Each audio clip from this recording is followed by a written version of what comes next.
Bismillahirrahmanirrahim. Alhamdulillahi Rabbil Alamin. Wassalatu wassalamu ala Sayyidina Muhammad As-Sadiqil Wa'dil Amin, wa ala alihi wa ashabihi wa man ihtada bihadihi ila yaumiddin. Subhanaka la ilma lana illa ma 'allamtana innaka antal alimul hakim. Allahumma 'allimna ma yanfa'una wanfa'na bima 'allamtana wa zidna 'ilman wa 'amalan mutaqabbalan ya arhamar rahimin. Qala rabbi shrah li sadri wa yassir li amri wahlul 'uqdatan min lisani yafqahu qawli. Allahumma ij'alna mimman yastami'una al-qawl fayattabi'una ahsanah wa adkhilna bi rahmatika fi 'ibadika as-salihin. Assalamualaikum warahmatullahi wabarakatuh. Alhamdulillah, bersyukur kehadrat Allah Subhanahu wa taala di atas segala nikmat yang Allah Subhanahu wa taala telah dan masih lagi kurniakan pada kita. Jadi nikmat daripada Allah Subhanahu wa taala banyak sangat nikmat Allah Subhanahu wa taala bagi dekat kita. Jadi nikmat yang bagi kita kadang-kadang tak perasan pun. Rupa-rupanya nikmat Allah taala ni kita bernafas tak gaduh bayar. Kalaulah kerajaan barisan nak berani boleh buat meter dekat udara, dia nak buat meter, nak bagi penaik harga apa? Harga udara yang rakyat bernafas. Kesian ke rakyat tidak didahulukan untuk bernafas. Jadi kalau boleh buat meter, hak bernafas berapa, hak tu pun dia nak charge. Tapi itu adalah daripada Allah Subhanahu wa taala. Kemudian satu lagi nikmat daripada Allah Subhanahu wa taala ialah pada tahun ini kita masih lagi dipilih oleh Allah Subhanahu wa taala untuk mengharungi bulan Ramadan yang penuh dengan keberkatan ini. Ada di kalangan sahabat-sahabat kita, saudara-saudara kita, adik-beradik kita yang pada tahun ini mereka tidak lagi bersama dengan kita. Tahun lepas dia ada, bulan lepas ada, bulan Ramadan ni tak ada. Dia berpi dulu dan tak sempat merasai bulan Ramadan. Jadi bulan Ramadan ni satu nikmat yang Allah Ta'ala bagi dekat kita supaya kita boleh cover balik ibadah-ibadah kita selama mana kita hidup. Jadi memang kata dekat Amno seronok. Tapi saya pada malam ni saya nak fokus pada diri kita. Basement kita kalau kuat, maka apa jua jenis kuman, am ke, no ke, mai semua kita boleh tolak. Apabila kita ada ilmu dan kita ada cara sistem yang dibuat oleh Nabi SAW berdasarkan wahyu daripada Allah Subhanahu wa taala. Jadi bulan Ramadan ni adalah peluang untuk kita cover balik umur kita yang mana kita kalau beribadah, kalau kita katakan semayang lah, ibadah syiar ini semayang. Sehari kita semayang 5 waktu, tiap-tiap waktu kita bubuhlah 10 minit. 10 minit, 5 waktu 50 minit. Bagi jadi kita gunakan jadi apa? Jadi sejam. Itu 60 minit. Kita ada lagi 23 jam sehari. Buat benda apa? Buat benda lain daripada kita semayang. Jadi kalau kita umur kita 60 tahun, baru 2 tahun setengah kita semayang, hal lain kita buat benda lain. Maka nak cover balik umur kita tu, kita ambil daripada bulan Ramadan.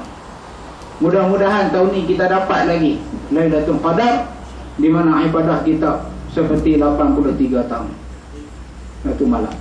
Kalau umur kita 60, tolak tak balik lagi 15.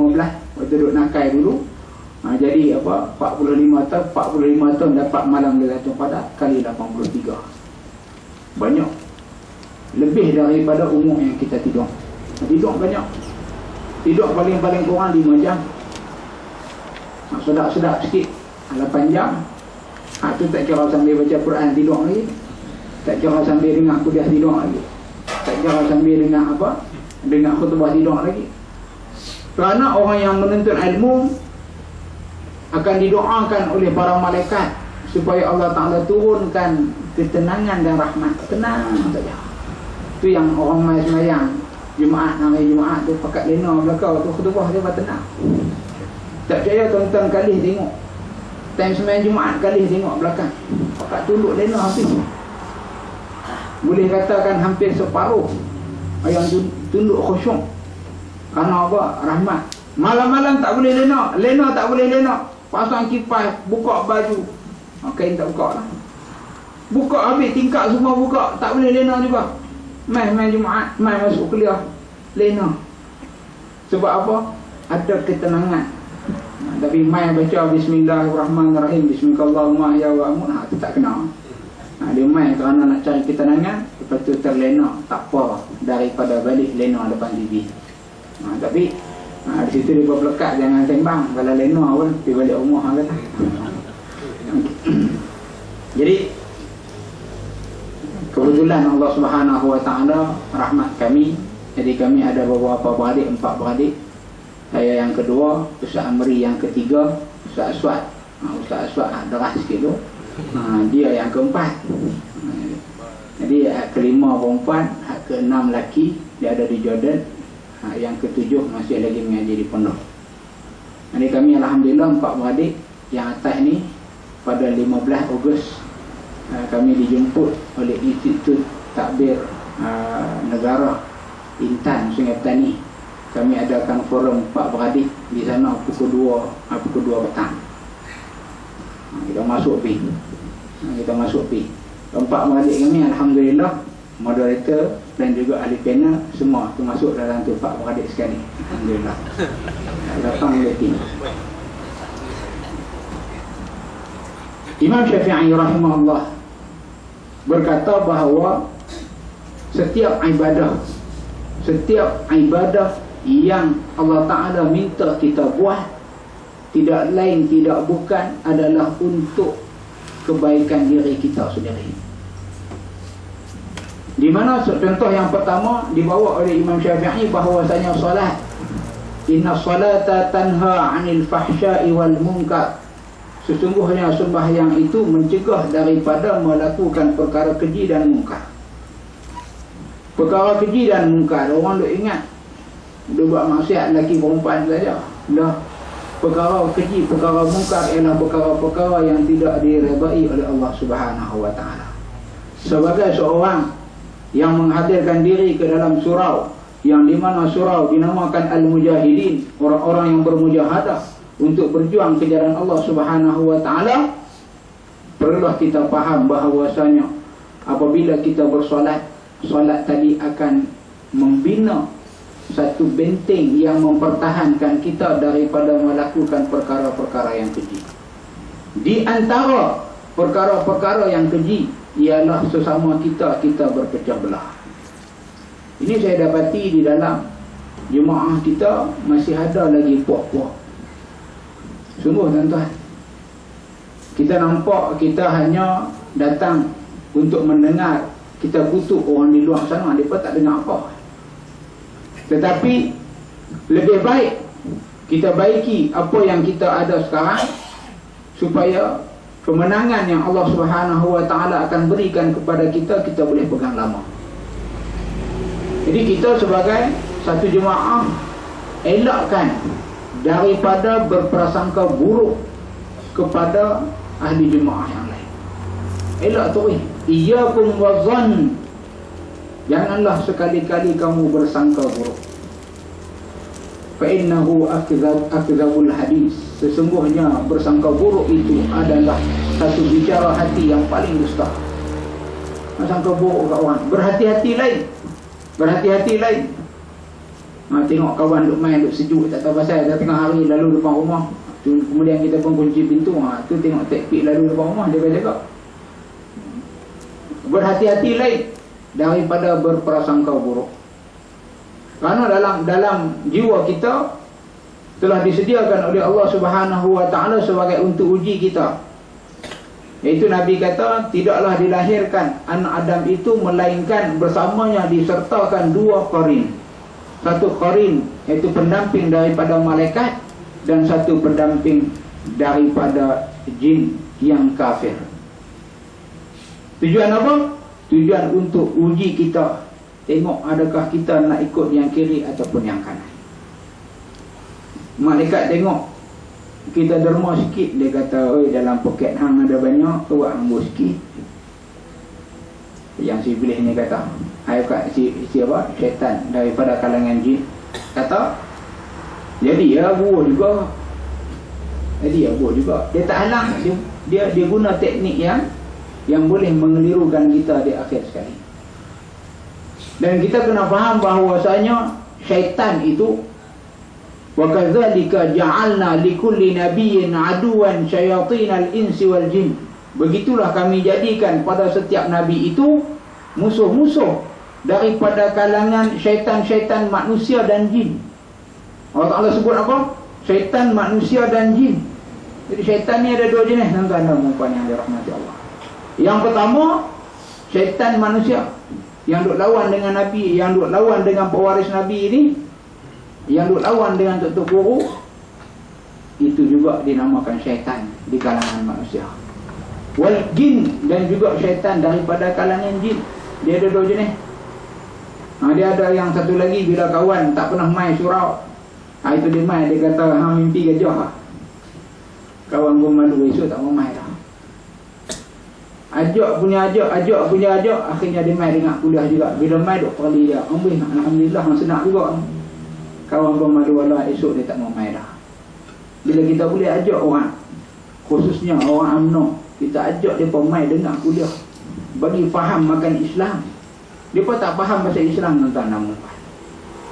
Memang kita geram, tapi kita kena geram kepada mereka atas perbuatan mereka, bukan kepada kerana mereka manusia, individu dah. Memang kita macam tu. Kita kalau jumpa orang bukan Islam, kita nak pergi salam peluk dengan dia, tak peluk dengan dia.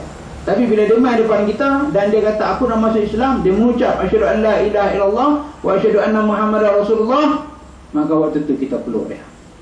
Itu bermakna kita tak benci kepada individu, tetapi kita benci kepada perangai buruk yang dia buat.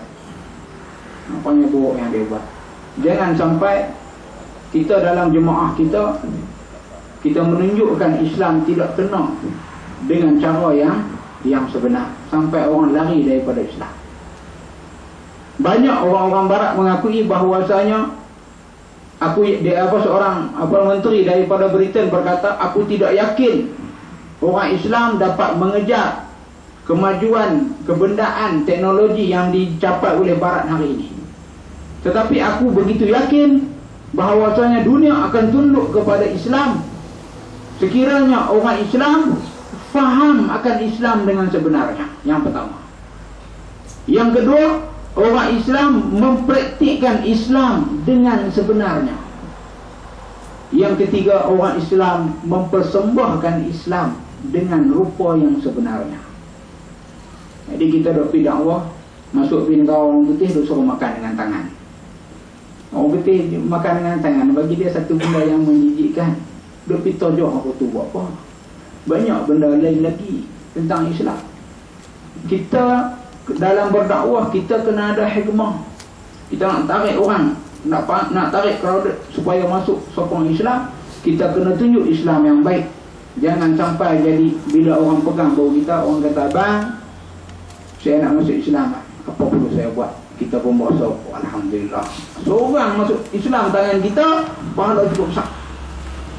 Kita kata, awak mengucap asyhadu an la ilaha illallah wa asyhadu anna muhammadar rasulullah, aku bersaksi tiada Tuhan melainkan Allah dan juga Nabi Muhammad adalah Rasulullah Allah. Dia pun mengucap, kita pun alhamdulillah lega. Lepas tu dia kata, abang, Islam satu saja lah, lepas ni kena buat apa? Oleh kerana orang dia tanya tadi tu tak pernah duk main mengaji kuliah, nama saja orang empat, semangat nak menegakkan negara Islam. Tanya negara Islam tu benda apa? Islam. Negara Islam apa? Islam hang tak tahu ah? Ya lah, betul lah, hang yang tak tahu Islam. Islam tu benda apa? Jadi dia bertanya, abang, saya masuk Islam, betul nak buat apa lepas mengucap? Garuh kepala. Kena masuk jauh, kena pergi sunat. Dia kata bersunat. Bersunat tu benda apa? Dia kata kena potong hatu tu. Dia kata tak boleh lah bang, saya ada satu saja. Kalau potong tak boleh. Kalau macam tu saya tak mau masuk Islam lah bang. Kalau kena potong itu saya tak mau masuk Islam. Dia kata, tadi hang ucap lah. Tadi hang ucap dah, hang Islam dah. Hang keluar, hang murtad. Murtad kena pancung kepala. Dia kata, agama Islam hebat. Nak masuk potong bawah, keluar potong atas. Betullah dia kata Islam teroris. Tak erti dalam mempersembahkan Islam kepada orang yang tidak faham Islam. Orang yang tak tahu basic langsung, kita pergi cerita kat dia, dia boleh terima. Dia kata macam tu lah. Tapi hak ni bila malam main karaoke, malam duk karaoke sampai pagi. Orang tua pencen lah ni. Orang muda sampai tekak pukul 2 esok nak kerja. Ibu bos marah, orang tua pencen karaoke sampai pagi. Bila karaoke sampai pagi esok makan roti canai, sembang lembat sifat 20. Dia lagi laju. Orang macam ni nak buat macam mana? Ini yang masalah. Dia tahu wa antum ta'lamun, dalam keadaan kamu tahu. Kita tahu akan perjuangan kita menegakkan Islam.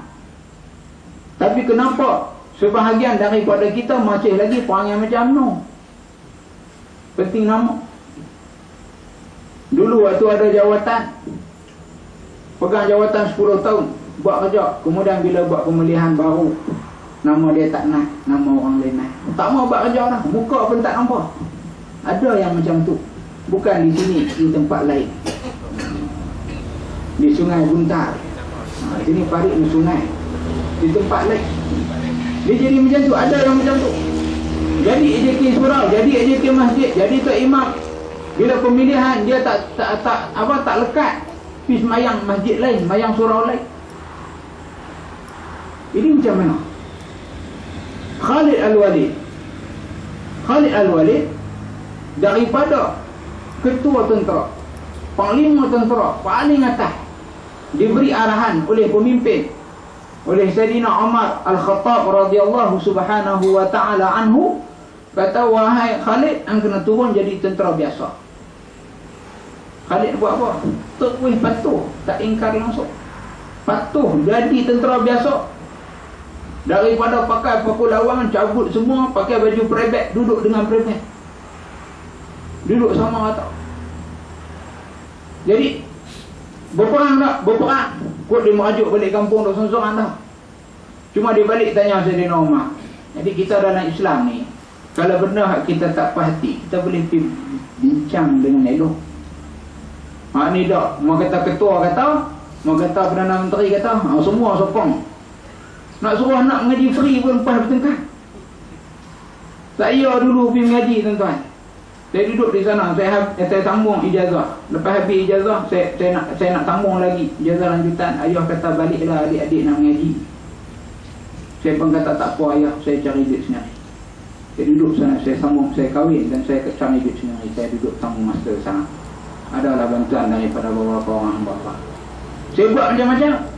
Wiring saya buat, plumbing saya buat, catering saya buat, jahit baju saya buat, beli barang runcit daripada Arab saya jual kat orang Melayu saya buat, buat soya, buat sos, buat soya, buat apa sekayak, semua saya buat. Kenapa ngajak orang buat tuition kelas tambahan, saya ambil juga. Nampak macam mana nak cari duit untuk sambung pelajaran. Sepanjang duduk sana, saya hanya ambil daripada MBF, mak bapak finance. Tak ada mana-mana. Balik main tak terikat pada mana-mana. Cuma duk cari duit nak bayar kat ayah balik saja. Nak balik jasa mereka. Jadi nak bagi anak mengaji pun lepas bertengkar. Mengaji free. Tiba-tiba saya jumpa dengan seorang pelajar balik daripada universiti di Madinah. Baru setahun pergi, dapat tiket free balik dengan Malaysia. Balik bercuti. Pergi universiti mengaji free, dapat duit poket, lepas tu dapat tiket free balik main Malaysia, tengok kampung, balik makan rayaan, lepas tu pas raya pergi balik. Saya kata apa siapa Saudi kaya. Oh, rupanya Saudi ada minyak. Malaysia tak ada minyak. Saudi tak ada tanam pokok getah, tapi kita ada tanam pokok getah. Saudi tak ada kelapa sawit, kita ada kelapa sawit. Minyak masak terbaik di dunia yang mempunyai vitamin E. Diguna daripada luar sampai ke biji dalam. Biji dalam tu minyak lagi kualiti dan lagi pula apa? Harga dia tinggi. Masalahnya dijual di luar. Dalam ni kita nak beli, ambil 2 bungkus. Cashier tu ambil 1 tok bawah meja. Terkedu kita tengok. Negara pengeluar minyak masak tak ada minyak. Saya pergi ke Brunei 2 minggu yang lalu. Naik estima, sewa estima, nak buh minyak RM40 dia. Kita RM40 arai suara lah. Buh RM40. Kawan tu tanya, abang, muat kah? Muat apa? RM25 penuh estima. Kita nak buh 40. Orang main naik Alphard pun RM5. Sini cari orang gelap. Naik kancil pun RM5 orang gelap. Beli kereta di sini sebiji, di sana boleh beli 3 biji. 3 biji tuan-tuan. Kereta apa? Vivo kita, kereta apa? Vivo kita di sana dijual 19,000 saja. Siapa yang penanya rakyat? Kerajaan kita. Jadi ambil juga 300% daripada apa yang kita dapat. Lepas tu income tax ambil pula. Pakatlah isi borang BR 1M dapat 500. Lepas 2 minggu sampai income tax 2,500. Ada orang kena. Dia kalkulate balik. Lama mana tak bayar income tax, dia kalkulate balik dengan slip gaji yang kita bagi. Bukan saja-saja, semua tu database masuk dalam komputer, semua dia mengkaji. Macam mana nak telan balik duit rakyat? Macam mana nak ambil balik duit rakyat? Tapi apa yang berlaku pada Saudi, dia bagi kepada rakyat dia ngaji free. Dia bagi kepada apa pelajar yang datang ke negara dia bagi ngaji free. Tak malu? Tak malu ke kita? Sahabat saya, abang dia tinggal di England. Bila satu hari anak dia pergi sekolah, 2 orang anak dia pergi sekolah, sekolah buatlah makan angin. Bawa anak dia pula pergi makan angin. Bawa anak pula pergi makan angin. Lepas tu makanan payah sebab sekolah orang putih. Dalam sekolah tu anak dia 2 orang saja yang Islam. Jadi orang putih ni pun cari cikgu orang putih ni, cikgu Kristian ni pulun cari kedai makanan halal. Akhirnya tak ada juga, boleh ambil telur rebus dengan roti. Telur rebus dengan roti yang vegetarian, tak ada campur dengan apa-apa bahan-bahan haiwan lain. Si abang sahabat saya tadi pun pergi sekolah. Saya nak berhentikan anak saya nak berbalik dan saya nak saman sekolah. Sekolah pun merayu, tolonglah jangan saman. Tolonglah jangan saman. Kami minta maaf, kami tak bagi tahu awal. Kata nak bawa pergi makan angin supaya pihak keluarga boleh sediakan apa makanan yang halal untuk anak. Kemudian bila dah keluarga setuju tak mau saman, tak apalah, tak mau ngaji sekolah tu. Kami nak pindah pergi sekolah lain. Sekolah pun merayu, tolonglah kalau boleh jangan bawa keluar anak daripada sekolah. Berapa abang dia bayar kat sekolah tu? Free. Mengaji free. Kenapa orang bukan Islam ada akhlak lebih baik daripada sebahagian orang Islam yang ada di Indonesia? Bukan semua, ada orang Islam baik pun banyak. Sebahagian daripada orang Islam di Indonesia dalam menjaga kepentingan rakyat, dalam menjaga kehendak rakyat dan sebagainya. Jadi perlu kita bagi balik kita punya apa fikrah kita tengok balik kita ni sebenarnya kita masih ada kekurangan di mana. Kekurangan di mana sebelum kita langkah untuk mendapat negara Islam. Tuan-tuan, bukan senang nak dapat negara Islam. Saya pernah sembang dengan seorang syekh besar di Syria sana. Dia kata belum sampai masa di Malaysia kamu untuk kamu melaksanakan hukum hudud. Boleh jadi dia tak faham keadaan Malaysia, Allah alam. Tapi dia kata apa? Dia punya alasan dia kata. aku pergi ke Malaysia, aku bertengkar dengan orang Malaysia mengenai sistem ekonomi Islam. Orang Malaysia tak mahu sistem ekonomi Islam. Kita masih lagi menggunakan kapitalis di Malaysia. Kapitalis ni ikut suka aku nak jual, ikut suka aku tak kira. Harga, kalau harga aku tak mahu jual, hamba nak harga. Itu kapitalis. Islam tak boleh. Monopoli Islam tak bagi. Pekerja dapat gaji sehari 300, sebulan 300. Bos untung sehari 30,000. Ini kapitalis. Hang tak mau kerja, pergi aku ambil orang lain. Islam tak boleh macam tu. Islam dia jaga takat mana hang kerja, apa hang perlu dia bagi macam tu. Jadi dia kata orang Islam sendiri di Malaysia tidak faham akan apa undang-undang negara Islam. Takut-takut orang Islam di Malaysia sendiri yang lawan dengan hukum Islam. Ini yang berlaku, di mana sebahagian daripada ahli jemaah kita ikut YB yang menang, yang dimenangkan oleh Allah Ta'ala dalam pilihan raya, ikut minta beberapa jawatan. Kemudian okey, kami dulu sokong dia, kami dulu tidur di markas, kami dulu, awak tak bagi kat kami. Contohnya macam di Kedah, pakak-pakak kata kenapa projek dapat kat orang lain, kenapa projek dapat kamu. Kita pun tanya dia, awak ni kontraktor tak? Dia kata saya nak jadi broker. Oh, nak makan pukat juga. So dengan orang mana buat, nak berpukat juga, mau tak mau berpukat juga. Orang yang sama. Lepas tu marah. Bila dah tak dapat jawatan, marah dan sebagainya. Jadi Allah Ta'ala tunjuk awal-awal supaya nanti bila kita dapat negara Islam, kita boleh takbir dengan orang-orang yang layak sahaja. Layak sahaja. Jadi tuan-tuan dan hadirin yang dirahmati Allah Subhanahu wa Ta'ala sekalian, kita masuk bulan puasa ni, dan banyak ustaz yang dah cerita dah tentang kelebihan puasa. Cuma saya nak sebut beberapa perkara, nak menampung beberapa perkara biar 30 hari 30 malam ni melekat dalam kepala tentang puasa. Tahun depan tak ada lupa. Mana ada siapa lupa, macam lupa Fatihah tu, alamat dia nak mati lah tu. Jadi puasa apa tak faham juga lagi, mana dia tahun depan tak layak dapat dah. Puasa ni sebenarnya Allah Subhanahu wa Ta'ala nak bagi kepada kita satu kelebihan, di mana tawaran tersebut siapa yang tak ambil, kita kata orang rugi. Satu kedai jual barangan elektrik berharga RM200 ke atas, buka satu hari setengah jam daripada pukul 9 pagi sampai pukul 10 pagi. Siapa masuk dalam tu, dia boleh pergi beli barang dengan harga RM1 saja. Tengok orang masuk berduyun. Ada orang dia masuk, dia nak ambil TV 52 inci, angkat berat berhenti, angkat berat berhenti, lain kali habis masa. Ada orang dipilih benda paling mahal dan mudah dibawa, dia ambil, dia pergi bayar. Ada orang yang ketiga, dia masuk, dia pergi baca surat bank,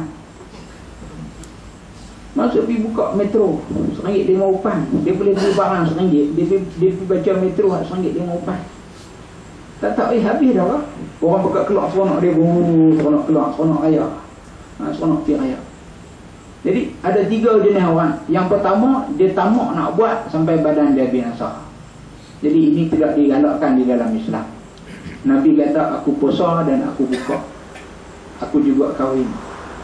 Ada orang dia nak buat sampai kira, dia kata paling core punya lah, dia kata paling pure punya nak buat, lebih daripada Nabi. Tak boleh lebih daripada Nabi, tak boleh lebih daripada Nabi, dan kena sama-sama macam dengan Nabi dan juga para sahabat buat. Kemudian orang yang kedua, dia buat sederhana ni tuan-tuan. Kalau kita jual ayam teh, kita jual ayam dalam gelas ni, sederhana ni cukup-cukup. Kalau lebih melimpah, melelem, geletah ni, orang nak pegang pun payah. Itu dia panggil melampau sampai tertumpah. Kalau jual ayam teh tarik RM1 berupang, tapi buah sikit, orang kata melampau, kurang pula. Dia jadi macam tu. Hak mana hak elok, hak sama-sama ikut paras dia. Jadi wasatiyah, Kesederhanaan itu adalah buat Islam cukup-cukup, tak lebih dan tak kurang. Maksud dia macam mana? Kalau semayang 5 waktu, semayang 5 waktu. Jangan kira wasatiyah tu ambil setengah, semayang 3 saja. Sebab ada mereka kata kita bukan tak buat Islam, kita buat juga Islam sikit. Kita buat juga Islam sikit. Macam-macam lah hujah mereka. Kita buat juga Islam sikit, tapi kita masih ikut undang-undang yang dibuat oleh orang kafir. Perlembagaan kita dan undang-undang di Malaysia ikut common law. Masih yang orang kafir buat. Dan orang kafir minta maaf, orang kafir yang buat tadi itu, Lokrit yang buat tadi, dia meletakkan keluhuran perlembagaan. Perlembagaan paling luhur, paling suci di atas. Quran yang sunnah tak sebut langsung. Itulah dah. Adakah kitab lebih mulia daripada Quran? Tak. Di Malaysia kita kata perlembagaan. Kalau kata itu dia marah. Tapi baca-baca balik dalam perlembagaan, dia kata orang Melayu ni adalah orang hak Islam. Pasal apa hak mereka mendakwa diri mereka Melayu, mereka tolak Islam? Makna dah mereka bukan Melayu. Tuan-tuan semua, orang Melayu ni dalam perlembagaan, dia kena Islam, dia kena terima Islam, ambil Islam, buat apa yang Islam suruh. Tapi mereka tolak Islam, tak mahu. Bila dia tak mahu Islam, dia tak jadi Melayu dah. Kata Dayak marah, kata tak ada bangsa suku ni marah, tapi tolak Islam, lawan sendiri perlembagaan. Tak jadi kita buka perlembagaan, semua orang tahu. Dan mereka mendabik dada orang Islam itu adalah orang Melayu itu adalah Islam. Ya, tapi kalau orang Melayu tolak Islam, jadi apa? Dia tidak lagi Melayu di dalam perlembagaan. Dan Melayu juga tidak akan ada istimewanya apa-apa pun kalau dia bukan Islam. Begitu juga Arab. Abu Lahab, bapa saudara Nabi. Bapa saudara Nabi, dia punya darah ada darah daripada darah keluarga Nabi. Tidak membawa apa-apa sekiranya dia tolak Islam. Kiranya dia tolak Islam. Jadi kita balik kepada puasa kita. Puasa seterusnya mengajar kita untuk berlaku ikhlas kepada Allah Subhanahu wa taala. Tuan-tuan dan puan-puan sedang hadirin dan hadirat yang dirahmati Allah. Kita kalau ibadah syiar Islam, kita ada sembahyang, puasa, zakat dan haji. Sembahyang, zakat dengan buat haji dan umrah ni, kadang-kadang dia boleh jadi bukan kerana Allah, dia jadi kerana riya. Sembahyang ni, bila orang main Jumaat, dia duduk bersoreta. Kawan main masjid balik tengok duduk bersoreta lagi, tak apa. 3 kali Jumaat, 4 kali Jumaat tak main juga, duduk bersoreta. Member pun singgah, kata, weh, hang tak pergi Jumaat, orang Islam ke kapian? Kata betul tu, weh, minggu depan main sembahyang. Sebab apa? Takut orang kata kapian. Marah pun orang kata kapian, tapi tak sembahyang. Dia main sembahyang sebab apa? Sebab takut orang kata kapian, bukan kerana Allah Ta'ala. Zakat, orang kata itu apa, kaya melana tak pernah duk bayar zakat tak? Oleh kerana malu orang duk kata kat dia, dia pun keluar zakat. Dia keluar zakat pula, cek besar meja bulan sahabat. Dia boleh jadi ikhlas, boleh jadi apa kerana orang lain. Pergi buat haji, pihak ni ambil 8 kali tahun ni, umrah takkan tak boleh pergi. Malu, buat kenuri satu kampung, abang aku pergi haji, aku pergi umrah. Balik mai dia cerita, aku jalan tu Arab luas, dia kata luas. Hampir jalan ke, hampir buat ibadat. Tak ramai yang balik mai, dia cerita haji, dia kata, waktu aku tawaf, aku merasa dekat diri dengan Allah Ta'ala. Tak ramai. Dia balik, dia cerita, orang Arab lawa-lawa, segak-segak. Segak-segak bukan di Saudi, di Syria. Tempat saya duduk 10 tahun dulu. Sebelum saya pergi Syria, dia dengar Tok guru saya duk kata, nampak pelajar-pelajar kita di Syria sana macam duk kata nak nikah. Saya tak faham. Pipi sana, bila sampai di sana, rupanya Arab Syria ni, orang Arab paling cantik. Orang Arab paling cantik. Dia lebih cantik daripada Eropah. Tak macam Arab kat Mekah kita tengok. Arab di Saudi pun hak ada duit banyak, pergi ke Syria, ambil anak darah Syria nikah. Balik main duduk di Saudi. Membayar bukan sikit lah, mas kahwin 80,000 ke atas. Dia bertanya, awak tak kahwin dengan orang sana? Dia kata, dia lah. Mas kahwin 40,000, dia pendahuluan 20, lagi tangguh 20. Dia pun jenis tangguh, ada apa? Mas kahwin tangguh. Sebab apa tangguh? Kalau cik abang nak pasang kedua, sila bayar hak saya dulu. Kalau cik abang nak ceraikan saya, sila bayar hak saya dulu. Lagi tangguh lagi 20,000. Ada macam tu. Bila dekat nak mati, dia tulis wasiat 20,000 tadi sedekah balik, hibah balik kat suami dia. Mana selesai habis macam tu. Di Malaysia tak buat. Dia tanya apa sebab? Dia kata nak elak penceraian, tapi penceraian tetap berlaku. Sebab apa? Sebab dia pilih kahwin bukan kerana ada ilmu. Orang Arab ni ada dua jenis kot. Satu macam Rasulullah, satu macam Abu Jahal. Kalau jumpa macam Rasulullah bagus. Nak jumpa macam Abu Jahal, Allah teruk. Bila orang main masuk Minang, dia pun tanya, tengok kat kredit ada berapa. Kok susun. Mana kunci rumah? Tengok. Mana kunci kereta? Entah mana. Kerja apa? Ada kerja sendiri ke? Bagi kahwin. Lepas 3 bulan kahwin, menantu tadi pun baliklah dengan anak perempuan dia. Tiba-tiba di rumah dia ada seorang kawan dia. Kawan dia pun tengok menantu dia balik, dia terkejut. Dia kata, ni siapa dia? Kawan dia, tuan rumah pun kata, ni lah menantu aku. Dia tak tahu lagi lah. Dia kata, menantu hang? Macam mana dia jadi menantu hang? Ya Allah, dia kahwin dengan anak aku. Dia Kristian. Tuan-tuan, kita tengok mata sepek macam saya. Pokoklah kalau saya pakai selok pendek, orang kata Cina. Sebab pemuka lain, bangsa lain. Tapi Arab dia satu bangsa. Ada hak Kristian, ada hak Islam. Dan mereka pula ada yang jenis akad nikah dulu, baru pergi daftar dekat mahkamah. Akad nikah dulu, baru pergi daftar mahkamah. Cara tunang mereka tu, akad nikah terus lah. Mana tunang tu boleh kilik bawa bimai-bimai lah. Sebab apa dah akad nikah lah. Jadi dah tunang kilik bimai-bimai lah. Dia kata, betul ke dia Kristian? Hang bohong lah. Dia kata tak percaya, tanya. Panggil menantu dia. Mai tak? Hang bang betul kat ayah ni. Kristian lah. Dia kata, ya cik Kristian. Pasal buat hang bohong aku. Pasal buat hang tak abang awal-awal kata hang Kristian marah menantu. Menantu kata, sabar ayah. Ayah tak tanya saya agama apa. Ayah tanya saya kat kredit ada berapa. Tuan-tuan dan puan yang dirahmati Allah, kita kena tengok siapa nak jadi menantu kita. Tanya, nak pergi ngaji kat surau mana? Ngaji kat surau mana? Kat ustaz mana? Berapa kali seminggu pergi mengaji? Tanya hak tu tuan-tuan, sungguh.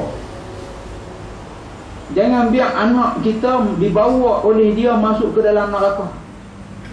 Dulu punya wa idzal mau'udatu su'ilat, apabila anak perempuan ditanya kenapa kamu dibunuh. Hari ini tuan-tuan, al-fitnatu asyaddu minal qatl. Membawa bala bencana itu lebih dahsyat daripada membunuh. Si bapa biarkan anak perempuan dia tidak beragama, pakai baju ikut suka, keluar menjantan mana ikut suka, kahwin bagi kat orang yang ada harta saja, tak bagi pada orang yang ada agama. Nah, jadi anak tadi masuk ke dalam neraka. Lebih dahsyat daripada orang Arab yang bunuh anak tadi kecil masuk ke dalam syurga sebab anak tak ada dosa. Itu dah dibawa bala bencana, fitnah itu ialah bala bencana, bawa mai ke dalam keluarga lagi teruk daripada membunuh. Dosa dia lebih teruk. Tuan-tuan sedang hadirin yang dirahmati Allah Subhanahu wa taala sekalian. Semayang kita boleh tunjuk ke orang, puasa kita tak boleh tunjuk ke orang. Kita masuk dalam rumah, kita keluar-keluar mai bagi tak, aku puasa. Tak boleh buat. Tak boleh. Masuk dalam rumah, minum air, makan nasi goreng tak habis dan sebagainya. Nasi gue nak bagi dekat kucing tu, dia lauk dia sedap dah macam nasi goreng ikan masin. Dia makan tu, cik gelak-gelak mai buat muka dopan. Boleh. Tapi dia tak boleh tunjuk kat orang kata aku puasa. Semua orang bangun. Jadi pasal apa kita tak buat? Pasal apa kita ambil semayang, kita jaga, takut-takut air masuk dalam hidung, masuk dalam telinga, kita mandi pun pelan-pelan, tak berani mandi dalam sungai dan sebagainya, takut air masuk dalam rongga-rongga dan membatalkan puasa. Tidak lain tidak bukan adalah ikhlas kerana Allah Subhanahu wa taala. Kemudian tuan-tuan, puasa juga memberi kepada kita kekuatan untuk melakukan ketaatan pada Allah Subhanahu wa taala. malam-malam yang tak puasa ataupun malam mayang tarawih malam pertama tu orang sikit. Mana-mana masjid, mana-mana surau orang sikit. Sebab apa? Sebab hari itu tak puasa. Maka kekuatan untuk melakukan ibadah, kehendak untuk melakukan ibadah itu tak ada. Bila puasa saja dia sanggup mayang tarawih walaupun buat sikit. Walaupun buat sikit, yang tepat tak ada kuliah tu, dia buat 8 ya, lepas tu lari balik tinggal 2 sah saja sampai 20. Buat kuliah ni dia faham, kita faham macam ni. Sembahyang tarawih ni sunat, menuntut ilmu wajib.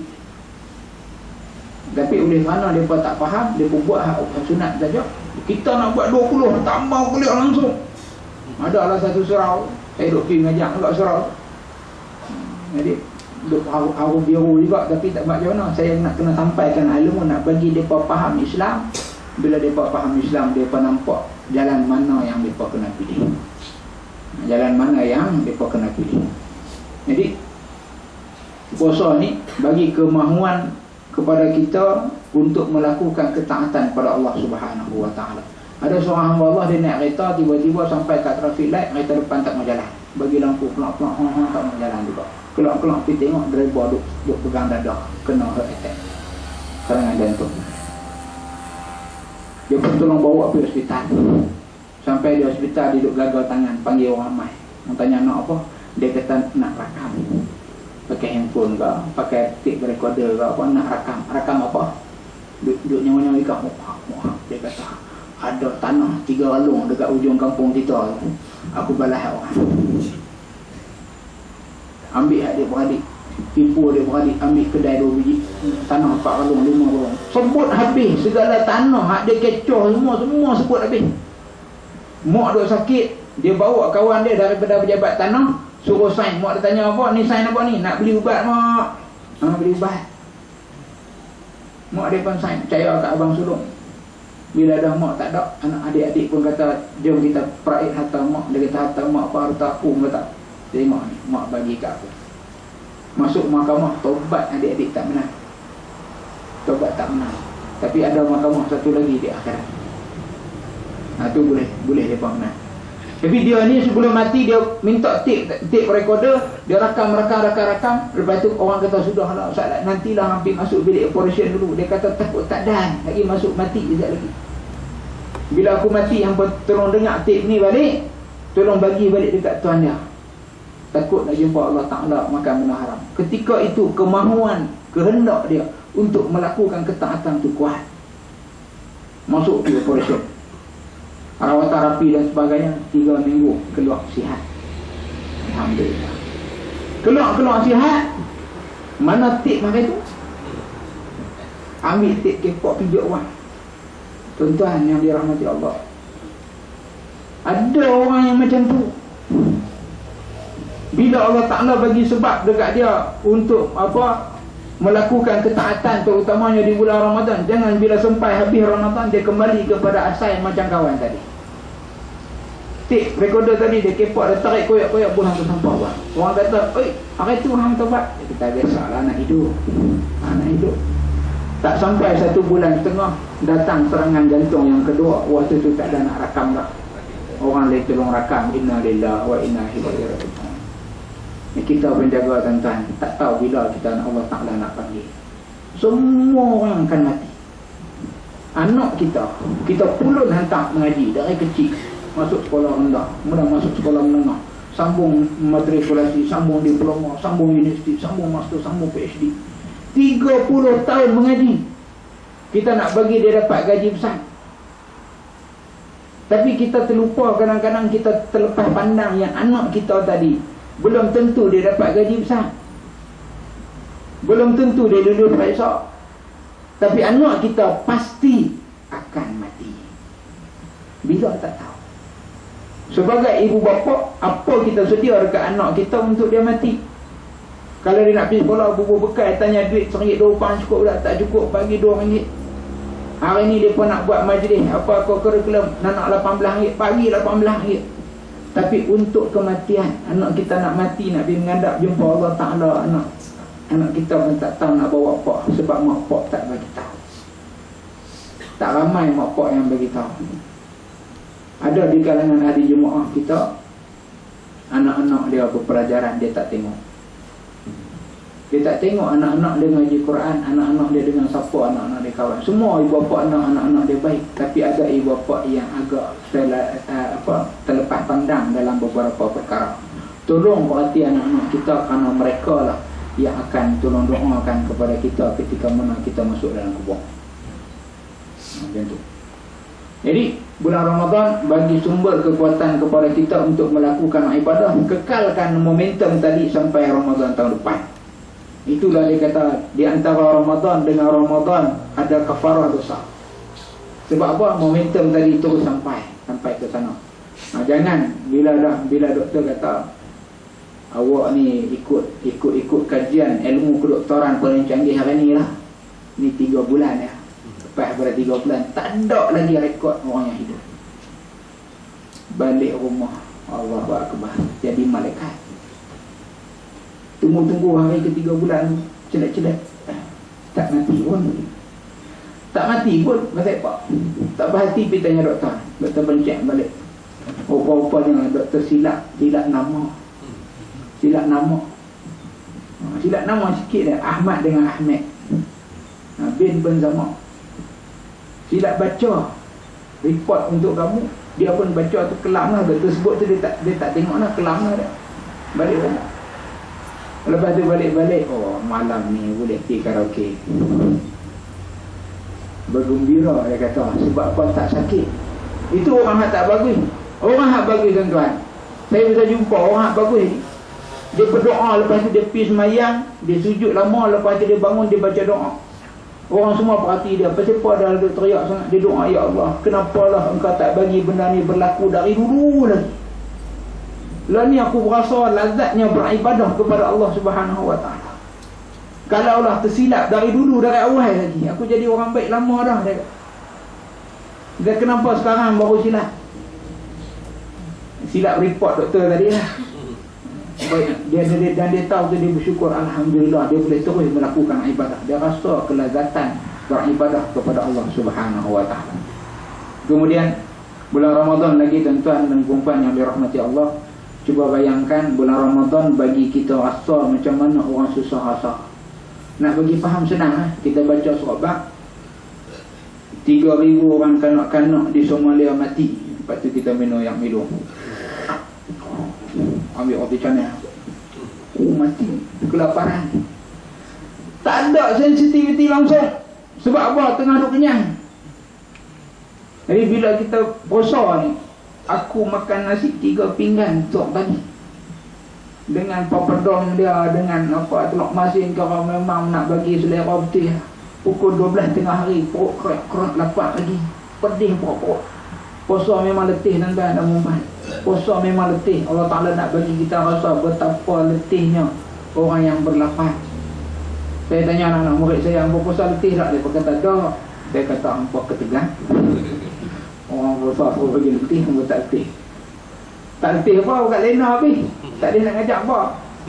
Kata tak apalah, hampa rehat. Bulan Ramadan ni kita bagi kelonggaran. Kira siapa nak baca Quran, baca Quran, siapa nak rehat-rehat sikit, lebih rumah macam tu. Ajak apa 15 minit, 20 minit, minta tu. Bagilah budak-budak rehat. Mereka baru nak rasa puasa bagi letih macam mana. Jadi kita puasa ni, bila kita puasa kita rasa sendiri, baru kita boleh faham macam ni rupanya. Kesusahan yang dihadapi oleh manusia yang ada di Malaysia ni banyak tuan-tuan. Kadang-kadang kita tengok macam kaya ya pun. Ya, ada sebahagian daripada orang Islam yahsabuhumul jahilu aghniyah. Orang yang jahil, orang tak tahu betul depa, orang kata depa kaya, tengok pakai baju lawa. Pakai baju lawa depa ingat kaya. Seorang kawan saya duduk di Pulau T juga, pergi ceramah di KL. Depa ingat dia kaya, depa bagi RM50 ya. Dia tinggal kereta sana, dia balik naik bas. Nak bayar minyak kereta di KL balik Kedah mana cukup. Dekat RM100 minyak, orang bagi RM50. Abang naik bas dengan beli ayak apa buat spare. Dan buat macam mana, dia kata tak apa, nanti dia panggil lagi, pergi pula. Kata mudah-mudahan Allah Ta'ala bagi kebaikan kat dia banyak lah. dia banyak bersabar. Jadi macam tu. Kemudian akhir sekali bulan Ramadan ni, dalam bulan Ramadan sampai ke raya-raya, kita diminta oleh Allah Ta'ala untuk bayar zakat fitrah. Zakat ni kita dipaksa oleh Allah Ta'ala untuk bayar. Sebab apa? Kalau boleh setiap tahun Allah Ta'ala nak setiap orang Islam ni berderma, walaupun sekali setahun. Nak habaq mai pahala derma tu banyak. Zakat ni makna dia percambahan. Ada orang kata, nak bagi macam mana ustaz, kami makan pun tak cukup, nak bayar yuran anak, nak bayar